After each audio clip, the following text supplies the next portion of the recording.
สบายดีเด้อทุกคนสบายดีสบัดดีมื้อนี้น้องอ่อนกับมาสวนคือเก่าคือเดิมเนาะ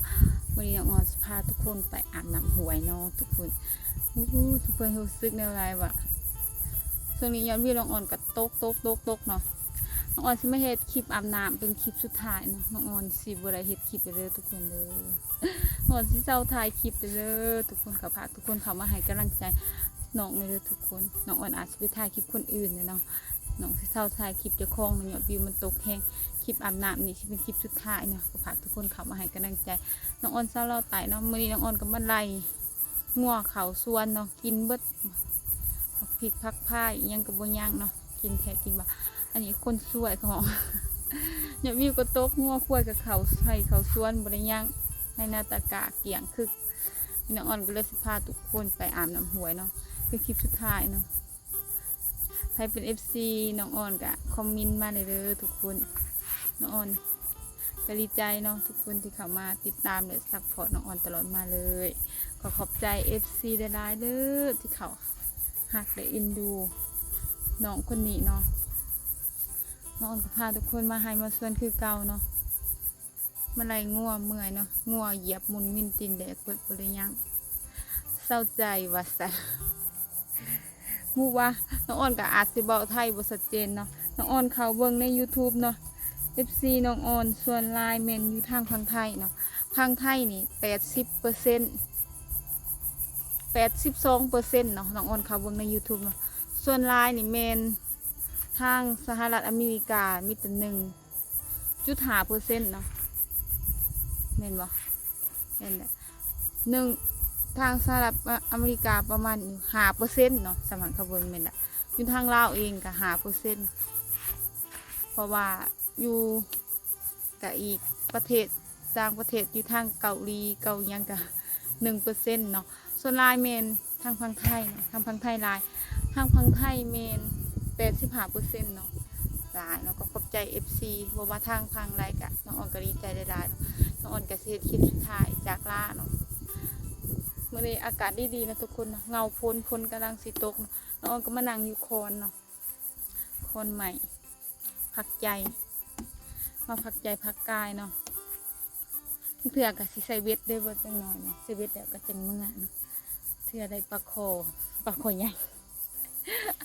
และปลาคอใหญ่เนาะเมื่อยเลยทุกคนแบบว่าเห็ดเบียกมาแหละมีใครอยากน้องผู้สิถ่ายคลิปแบบไรเนาะให้ทุกคนเบิ่งเมื่อยดิทุกคนควรสิหายหรือสิหัวดีทั้งหายทั้งหัวเราผสมประสานกันอ่อนพาทุกคนไปอาบน้ำห้วยเนาะกระพากทุกคนเข่าให้กำลังใจน้องอ่อนซาเราไต่เลยทุกคนน้องก็มาเบิ่งหัวเบิ่งส่วนมุกพริกมือน่ะน้องอ่อนก็เก็บแต่นะทุกคนมือก็เลยบริเก็บบริเก็บนะต้องใส่บ่งหลาดคาเนาะเก็บมาแต่ยางนั่งวิดไปหิดมาบ่งหลาดคาจะคลองเลยเนาะวงส่วนเนาะทุกคนนี่มักพริกเนาะทางหลังเป็นมักเพชรเนาะมักเพชรเขียวๆเลยนี่มักพริกข้างหวานน้องอ่อนเป็นมักพริกนี่เนาะง่ายๆเลยทุกคนเป็นแบบนี้เลยปลูกไว้กินเนาะก็งัวเข้ามาอีกประจักทุกคนได้ยินเสียงงัวเขาเขายันงัวเขาอีกประจักเมื่อยเนาะเมื่อยไรงัวมึงเศร้าก็ไล่ไปเลยสิดมสิตายผ่าหยาเนาะทุกคนน้องอ่อนกับเมื่อสิเบอาบน้ำเมื่อเลยเห็นไหมอาบน้ำแล้วก็สิเมื่อเฮือนเลยขอบใจทุกคนได้หลายป่ะน้องอ่อนสิพาทุกคนไปอาบน้ำหัวกันเลยเนาะฝากทุกคนเข้ามาให้กำลังใจน้องอ่อนซาเราไต่เด้อทุกคนมึงโฆษณาเพื่อน้องอ่อนเนี่ยเด้อทุกคนน้องอ่อนอาจสิเดินทางไปถ่ายคลิปทางอื่นนะเนาะน้องอ่อนเมื่ออยู่วันอยู่เฮือนนะถ่ายคลิปทางอื่นก่อนออกเดินทางฝากทุกคนเข้ามาให้กำลังใจ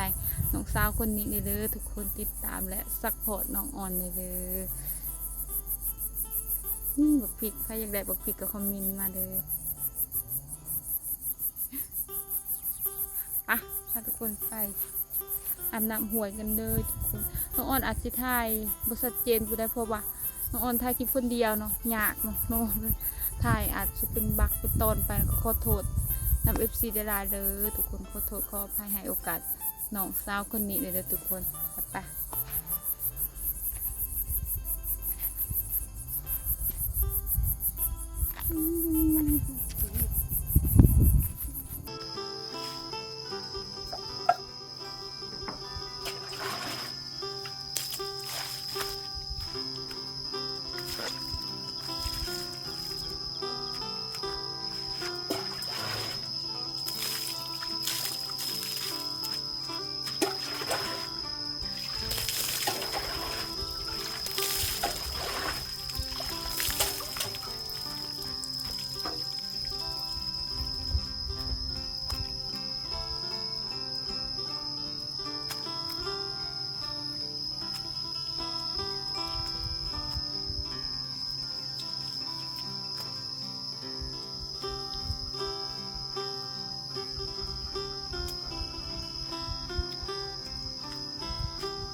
เฮามาหน้าเฮาก็อาบน้ำอยู่หน้าคันอยู่บ้านก็อาบน้ำอยู่บ้านเนาะ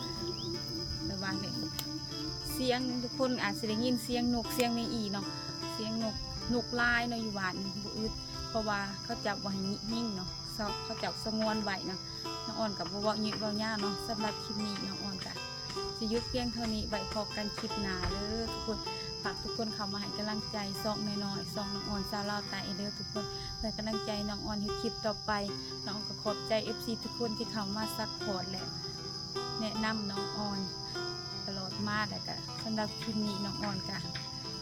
บ่ว่ายังนานอ่อนก็ขอกล่าวคำว่าสบายดีไว้พบกันคลิปหน้าฝากทุกคนเบิ่งโฆษณาเพื่อน้องในเด้อบ๊ายบาย